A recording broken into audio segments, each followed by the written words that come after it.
शामली पहुंचे उत्तर प्रदेश सरकार के कौशल विकास राज्य मंत्री स्वतंत्र प्रभार कपिल देव अग्रवाल ने 14 अगस्त को हुए देश के विभाजन पर आयोजित कार्यक्रम विभाजन विभीषिका में हिस्सा लिया।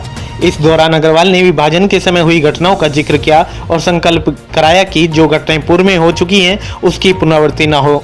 देश का युवा नौजवान इस बात को याद रखे कि हमें आज़ादी बहुत बलिदानों के बाद मिली है। वहीं 2047 में देश को विकसित राष्ट्र बनाने के लिए प्रधानमंत्री नरेंद्र मोदी जी के संकल्प को भी दोहराया।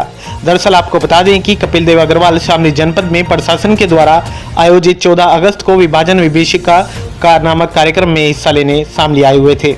आज हम शामली में हैं, विभाजन की विभीषिका दिवस ऐसा मिलाकर कार्यक्रम है और निश्चित रूप से माननीय प्रधानमंत्री श्री नरेंद्र मोदी के द्वारा ये देशवासियों के उस संकल्प को दोहराने का काम है जिसमें हमने अखंड भारत का संकल्प लिया है। और 14 अगस्त 1947 को जिस प्रकार से सत्ता लोलुपता के कारण से एक जहर समाज के अंदर घोला गया, तत्कालीन प्रधानमंत्री श्री जवाहरलाल नेहरू, पाकिस्तान के प्रधानमंत्री जिन्ना और उनकी टीम उनके द्वारा जिस प्रकार से एक षड्यंत्र करके देश का विभाजन हुआ, लगभग 2 करोड़ लोग विस्थापित हुए, 10 लाख लोगों की हत्याएं हुई, लगभग 50 लाख हिंदू महिलाओं का उनकी असमत लूटी गई, उनकी हत्याएं की गई, उनको विस्थापित किया गया और लोग घरों से बेघर हो गए। ट्रेनों में लाशें भर के ट्रेनों में लाशें काट करके उनको भेजने का काम किया। आने वाली पीढ़ियों को इस बात का एहसास हो कि देश जब आज़ादी हमको मिली है, जो 15 अगस्त यानी कल है, जो हम आज़ादी का महोत्सव मनाने वाले हैं, तो आज़ादी हमको वैसी नहीं मिली। बहुत लोगों की कुर्बानियाँ, बहुत लोगों का बलिदान, बहुत लोगों का विस्थापन, और उसके कारण से हमको आज़ादी मिली है। इसकी पुनरावृत्ति ना हो, ये कलंक हमको दोबारा ना झेलना पड़े, तो आने वाली पीढ़ियों को, वर्तमान हमारी नौजवानों को, हमारी बेटियों को इस बात का एहसास हो और सब लोग राष्ट्रभक्ति के साथ देश को आगे बढ़ाने का काम करें। माननीय प्रधानमंत्री चाहते हैं कि 2047 तक ये देश विकसित भारत बने, विकसित राष्ट्र बने। उस संकल्प के साथ हम आगे बढ़ रहे हैं। मैं कल के दिन के लिए यानी 15 अगस्त के लिए सभी देशवासियों को राष्ट्रीय पर्व स्वतंत्रता दिवस की हार्दिक शुभकामनाएं देता हूँ। ये आज चूंकि 14 अगस्त है और 14 अगस्त को एक विभाजन हुआ था देश का, तो जो बहुत बड़ी की विभीषिका थी जिसमें करोड़ों लोग को अपना घर छोड़ने के लिए मजबूर हुए और इधर से उधर जाना, उधर से इधर आना, ये अपने आप में मैं समझ लो दुनिया का सबसे बड़ा पलायन उस दिन हुआ था और करोड़ों लोग बेघर हुए। और ये इतनी बड़ी त्रासदी थी कि लाखों लोग तो ट्रेनों में कट कट के पाकिस्तान से इधर आए। जो हिंदू वहां से आना चाहते थे वो ट्रेनों में बैठ लिए, लेकिन उस समय तनाव इतना था देश में कि दूसरे धर्म के लोगों ने उनको ट्रेन के अंदर ही काट दिया और यहाँ बहुत सारी ट्रेनें कट के भर के आनी शुरू हुई।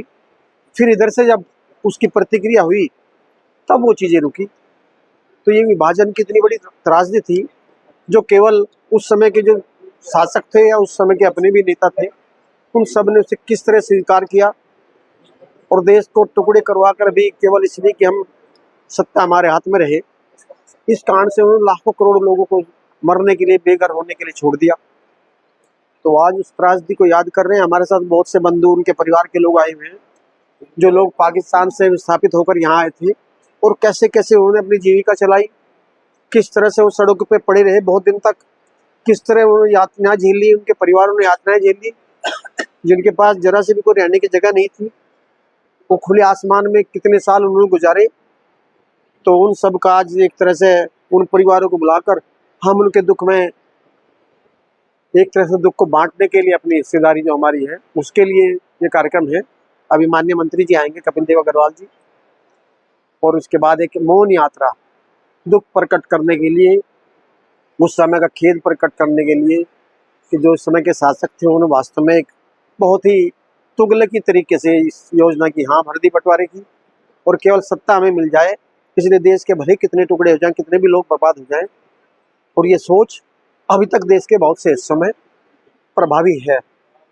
हर घर तिरंगा एक कार्यक्रम चलाया गया है, क्या ये हाँ, वो तिरंगा चूंकि हमारा कल 15 अगस्त है, वो देश की आज़ादी का दिन है, तो वो भी इसके साथ साथ है। 9 अगस्त से लेकर 15 तक एक अभियान चलाया गया था पार्टी की तरफ से भी कि उसमें हर घर हम तिरंगा लगाए, सबके मन में देशभक्ति का भाव आए और लोगों को इस बीच में सारी चीज़ों की जानकारी हो कि हमें आज़ादी किस तरह मिली है, उसके लिए कितने लोगों ने अपना बलिदान दिया और कितने लोगों ने उसके लिए अपना सर्वोच्च न्यौछावर कर दिया। वो सारी लोगों को जानकारी रहे, इस तरह से उसको हर घर पे एक तिरंगा लगे और बच्चे, परिवार के लोग, महिलाएं सब उसके साथ सेल्फी लें। तो सेल्फी विद तिरंगा कि देश में अभियान चले और हर घर में एक देशभक्ति का भाव पैदा हो, पूरे देश में देशभक्ति का वातावरण पैदा हो। इसके लिए एक जागरूकता का अभियान एक तरह समझे आप, तो पूरे देश में चल रहा है पार्टी की तरफ से। आपके माध्यम से जरूर चाहूँगा, आपके चैनल के माध्यम से, कि अपने क्षेत्रवासी, अपने जनपदवासी और अन्य सभी लोगों को 78वें स्वतंत्रता दिवस की, क्योंकि 77 वर्ष पूरे हो चुके, बहुत बहुत शुभकामनाएं। सभी लोगों के लिए ये स्वतंत्रता दिवस उनकी उन्नति, उनकी प्रगति और उनके लक्ष्य को प्राप्त करने में सहायक हो।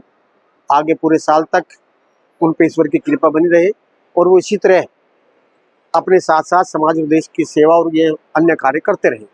कार्यक्रम में कपिल देव अग्रवाल ने नागरिकों को संबोधित करते हुए देश की आजादी से पूर्व की संध्या पर हुए अत्याचार व घटनाओं का वर्णन किया और कहा कि जब देश का बंटवारा हुआ था तो 2 करोड़ लोग विस्थापित हुए थे और 50 लाख से ज्यादा हिंदू वैश्विक महिलाओं के साथ घृणित व आपराधिक घटनाओं का अंजाम दिया गया था। नागरिकों की छाती पर पाकिस्तान लिख दिया गया था। आज उन्हीं की याद में यह कार्यक्रम हो रहा है। कार्यक्रम के दौरान एक डॉक्यूमेंट्री भी चलाई गई जो 1947 के बंटवारे के दौरान हुई त्रासदी को दर्शाती है। साथ ही कार्यक्रम में बंटवारे के दौरान ली गई कुछ तस्वीरें भी प्रदर्शनी के रूप में लगाई गई थी। कार्यक्रम के बाद सभी उपस्थित लोगों ने मौन जुलूस भी निकाला। मौन जुलूस के दौरान सड़क पर चल रहे सभी लोगों के हाथ में तिरंगा था और सभी लोग शांति के साथ मौन रहकर चल रहे थे।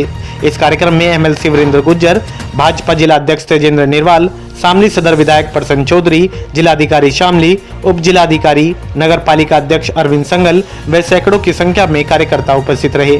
शामली से नवचेतन सत्यवास के लिए ब्यूरो रिपोर्ट।